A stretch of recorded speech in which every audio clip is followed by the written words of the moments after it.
नमस्कार दोस्तों, मैं हूँ वैष्णवी गुप्ता और आज हम जो पाठ पढ़ने जा रहे हैं वो है आत्मपरिचय, जिसे लिखा है हरिवंश राय बच्चन जी ने। जैसे कि हम जानते हैं, हरिवंश राय बच्चन जी हमारे बॉलीवुड के शहंशाह अमिताभ बच्चन जी के पिता थे और इस पाठ में उन्होंने गीति शैली का इस्तेमाल करा है, गीति काव्य का, यानी इसको एक गीत के रूप में लिखा है और साथ ही साथ इसमें एक बहुत विरोधाभासी चीज़ों का इस्तेमाल करा है उन्होंने। तो इस पाठ को अगर हम एक सारांश में कहें तो समाज और इंसान का क्या रिश्ता होता है उसके बारे में इन्होंने काफ़ी सारी जानकारी हमें दी है। और आत्मपरिचय, इसके नाम से ही पता लगता है कि उन्होंने अपने जीवन में क्या क्या चीज़ों को फेस करा है, क्या क्या चीज़ों को देखा है, उससे संबंधित ये पाठ है। ये बहुत ही सुंदर कविता लिखी गई है और इसमें कई जगह उन्होंने अपनी पत्नी को भी याद किया है। तो चलिए ज़्यादा समय ना लगाते हुए देखते हैं क्या है इस पाठ में। मैं जग जीवन का भार लिए फिरता हूँ, फिर भी जीवन में प्यार लिए फिरता हूँ।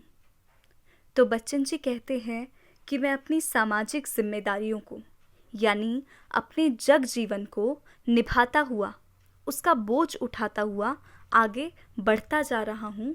फिर भी मेरे जीवन में प्यार है और मैं सभी के साथ प्यार और स्नेह के साथ व्यवहार करता हूँ। कर दिया किसी ने झनकृत जिनको छूकर, मैं सांसों के दो तार लिए फिरता हूँ। यहाँ झनकृत का अर्थ है वाइब्रेट। जैसे किसी तार वाले वाद्य यंत्र को छूने पर उसमें एक झनकार, एक वाइब्रेशन आ जाती है, उसी तरह से वो अपनी पत्नी को याद कर रहे हैं कि मेरे ज़िंदगी में जब मेरी पत्नी आई थी तो एक मधुर संगीत आ गया था और उसी के सहारे मैं आज भी जी रहा हूँ। मैं स्नेह सुरा का पान किया करता हूँ, मैं कभी ना जग का ध्यान किया करता हूँ।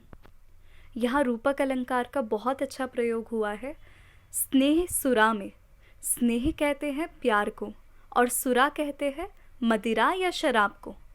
तो कवि यहाँ कह रहे हैं कि मैं स्नेह रूपी सुरा का पान करता हूँ, मतलब मैं प्यार की शराब पिया करता हूँ और मैं समाज से, दुनिया से मिलने वाली दुख, कष्ट, परेशानियाँ, इन सब पे ध्यान नहीं देता। वो मुझे कितनी भी तकलीफ़ दें, मैं केवल प्रेम देता हूँ उन्हें बदले में। जग पूछ रहा उनको जो जग की गाते, मैं अपने मन का गान किया करता हूँ। जग की गाते एक मुहावरा है। जग की गाने का मतलब होता है तारीफ़ करना, समाज की झूठी तारीफ़ करना एक तरह से। तो बच्चन जी बताते हैं कि दुनिया में उन्हीं लोगों को पूछा जाता है या अच्छा माना जाता है जो समाज के हिसाब से चलते हैं और दूसरों की प्रशंसा करते हैं, पर मैं केवल वही करता हूँ जो मेरा मन मुझे करने को कहता है और मैं अपनी धुन में रहना पसंद करता हूँ। मैं निज उर के उद्गार लिए फिरता हूँ, मैं निज उर के उपहार लिए फिरता हूँ। निज का अर्थ है अपने और उर का अर्थ है हृदय या दिल। उद्गार का मतलब होता है भावनाएं। तो मैं अपने दिल की सभी भावनाओं को संभाल कर अपनी ज़िंदगी में साथ लिए चला जा रहा हूँ, क्योंकि मेरी भावनाएं मेरे लिए एक उपहार के समान है, एक तोहफे के समान है और उनको मैं हमेशा अपने साथ रखना चाहता हूँ। है यह अपूर्ण संसार न मुझको भाता, ये दुनिया अधूरी है, इसमें एक अधूरापन है, इसीलिए मुझे ये दुनिया पसंद नहीं है। जैसे अभी हमने ऊपर देखा, वो अपनी भावनाओं को बहुत महत्व देते हैं और संसार के इन बंधनों से ना उनको ऐसा महसूस होता है जैसे प्यार में कहीं ना कहीं कमी आ गई है। लोगों के बीच में ना एक कटा कटा रहने का एक अलग सी भावना आ गई है कि एक दूसरे से थोड़ा कटा कटा रहते हैं लोग, केवल एक फॉर्मेलिटी की तरह जीते हैं। तो वो उनको इसलिए एक संसार में कमी महसूस होती है। तो वो कह रहे हैं कि इन्हीं कमी के कारण मेरे को ये संसार अधूरा लगता है और मैं अपने सपनों में एक ऐसे संसार को बनाता हूँ, उसकी कल्पना करता हूँ जहाँ लोग बहुत प्यार से रहते हों और वो संसार पूर्ण हो। तो मैं अपने सपनों में ऐसे ही एक संसार का निर्माण करता हूँ। इसके बाद की बहुत ही प्यारी पंक्ति है, मैं जला हृदय में अग्नि दहा करता हूँ, सुख दुख दोनों में मग्न रहा करता हूँ। यहाँ हृदय की आग उन्होंने अपनी तकलीफ़ों को कहा है, अपनी पीड़ाओं को कहा है, जो कि उनके दिल में आग की तरह जलती रहती हैं और उनको वो छिपाए बैठे हैं। पर इतनी पीड़ाएं होने के बावजूद भी वो हमेशा, चाहे सुख हो चाहे दुख हो, वो हमेशा समान रूप से व्यवहार करते हैं। जग भव सागर तरने को नाव बनाए, मैं भव मौजों में मस्त बहा करता हूँ।